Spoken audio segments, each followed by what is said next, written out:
Mbote na balandia SMK 2151 centenaire ya Mfumu Kimbangu. Mfumu Kimbangu a eu biso indépendance sans négociation avec qui que ce soit, sans table ronde, le 6 avril 1921.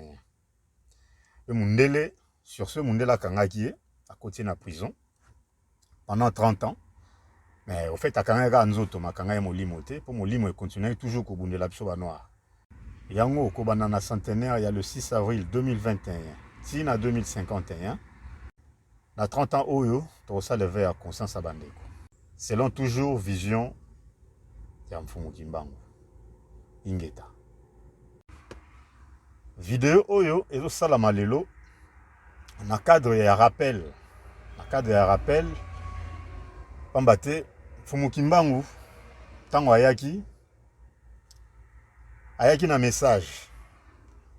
Mfumu Kimbangu, tango azui indépendance spirituelle na ye, azali na message. En dehors, il y a des rituels, tout ça, parce que Kansara, toujours homme de Dieu, ou bien Bonzambe Moro Boye, souvent le côté rituel, il y a Makambo. Mais en dehors, il y a côté rituel, ils allaient rappeler un message. Message wana, ils allaient rappeler la prophétie, et qu'ils allaient la mise en garde pour un peuple. Que Bokeba, ce beau tamboili boye, beau mona boye, ce beau sali boye, conséquence c'est boye. Donc c'est souvent ils ont la mise en garde.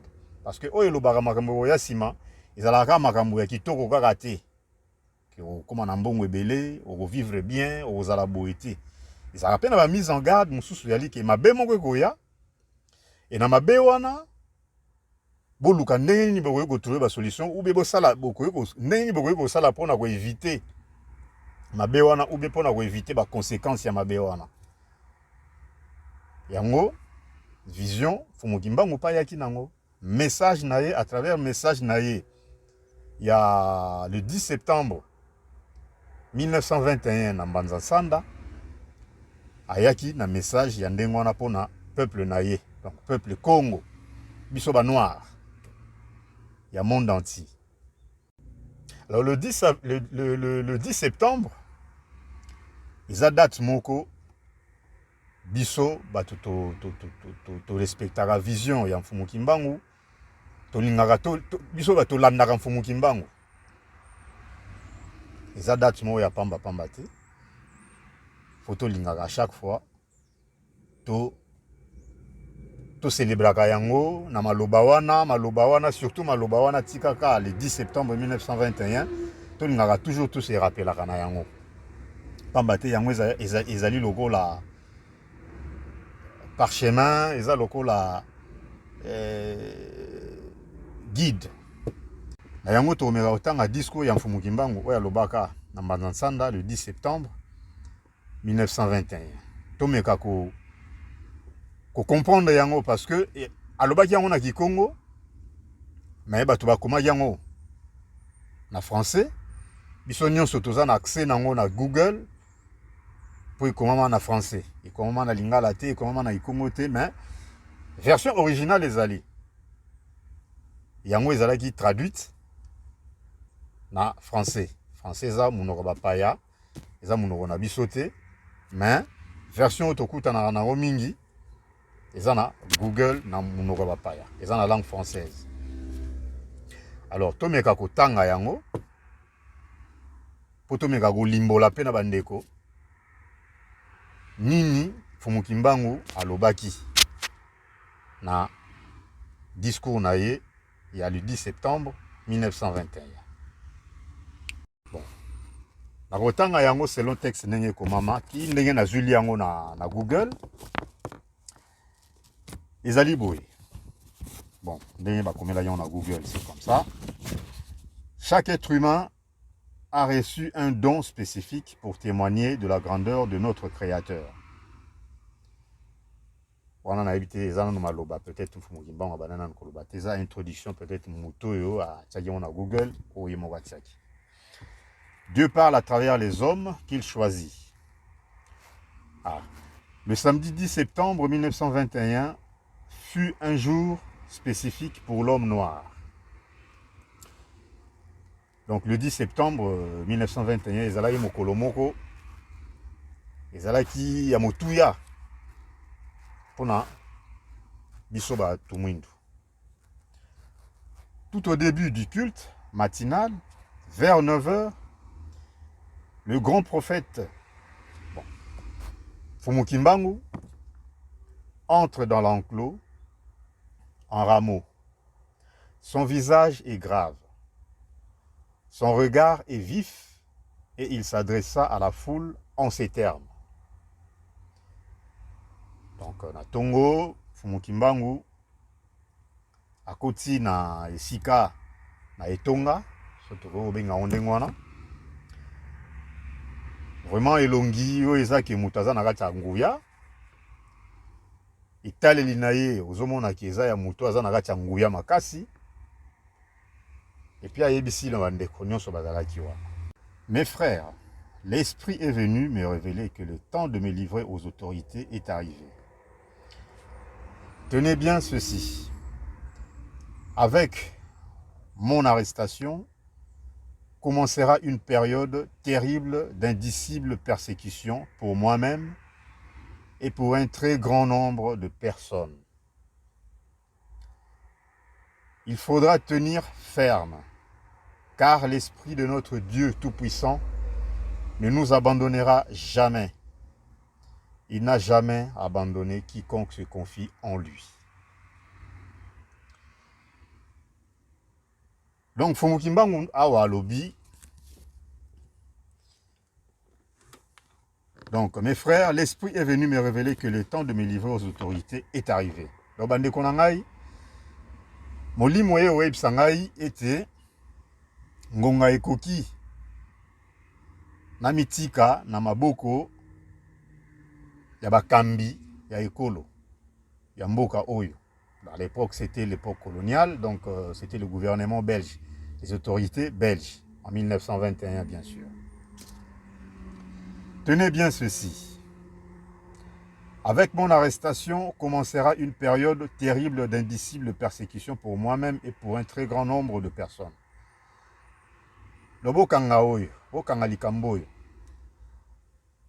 Ndenge bazokanga nga boye,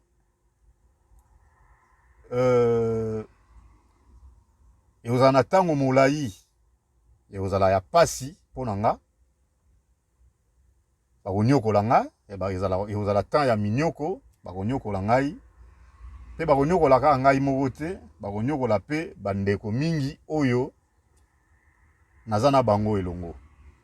Donc là, tokobosana te qu'il y a eu des déportations, déportations ezalaki à l'époque. Il faudra tenir ferme, car l'Esprit de notre Dieu Tout-Puissant ne nous abandonnera jamais. Donc, toyi kampi komakasi pambate molimo ya nzambe na biso. Oya tonda na nguya ekotika biso te. Il n'a jamais abandonné quiconque se confie à lui. Atika ata mutu moko te oyo abipesa pa na ye. Les autorités gouvernementales, entre parenthèses coloniales, vont imposer à ma personne physique un très long silence. Donc, l'autorité à Mboka, donc époque ya colonisation, va imposer kimia, donc ça tout de façon que Balali Sakombo vont imposer à ma personne physique un très long silence. Voilà, donc va imposer Nabonzoto naye un très long silence. Donc, le roi va au côté ça na prison, a miyebaki na Fumu Kimbangu yebaki ba au côté ça na prison. Donc, nzoto na ye bakolobela lisusu ye te na temps moko boye, na temps moulayi. Personne physique, un très long silence. Mais elles ne parviendront jamais à détruire l'œuvre que j'ai accomplie, car elle vient de notre Dieu le Père. Kasi bakokoka ko effacer œuvre o ya yelaki ko sala ayelaki na mokilité. Pambate œuvre wana eutaki pa ya tata mokeli. Et en autant bakangaki na prison, bakangaki nzoto. Mais molimo te. Certes, ma personne physique sera soumise à l'humiliation et à la souffrance. Nous autres, on a vous allez humilier. Mais ma personne spirituelle se mettra au combat contre les injustices semées par les peuples du monde, par les peuples du monde, des ténèbres qui sont venus nous coloniser. Kasi molimo na ngai ekokota na bitumba contre ba injustice oyo ba peuple oyo. Donc ba mindele bazalaki ba peuple ebele, tozali na ba belge, tozali na ba italien, tozali na ba hollandais, ba portugais, bazalaki wana bango nyonso bauti na monde ya ténèbres, du monde des ténèbres, qui sont venus nous coloniser, ou baye coloniser biso. Car j'ai été envoyé pour libérer les peuples du Congo avec K et la race noire mondiale. Pambate, nayaki pona libérer ba peuple ya Congo, les peuples du Congo, ba peuple ya Congo avec K, pas avec C. Et la race noire mondiale. L'homme noir deviendra blanc et l'homme blanc deviendra noir. Selon ba écrit A on a moni batie point.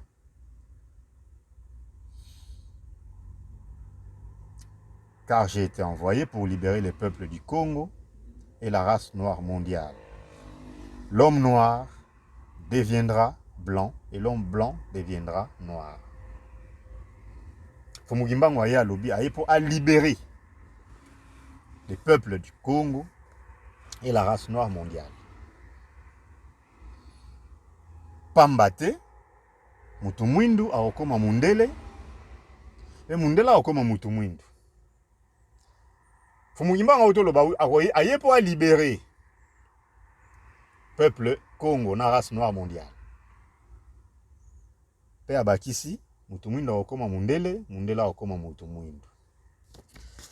Alors, liloba oyo, eza liloba moko ya motuya. Depuis toujours, liloba oyo, liloba makana lolenge nango. Oyo eza ke mutu mwindu aokoma mundele, mundela aokoma mutu mwindu. Donc, selon ndenge to komprenaka yango, mutu mwindu akobonga. Akokoma nesika o mundela azaleli. Pe mundele akokoma nesika o mutu mwindu azali. Kambote. Eza maloba Mfumukimbangu alobaki, mais peut-être compréhension eza ndenge mususu. Toza na ndenge na biso to comprena maloba wana na ndenge ebele. Mais avant de continuer explication, bolana nanu élément oyo. Il y a un verdict ya Mfumukimbangu na Mbanza Ngongo.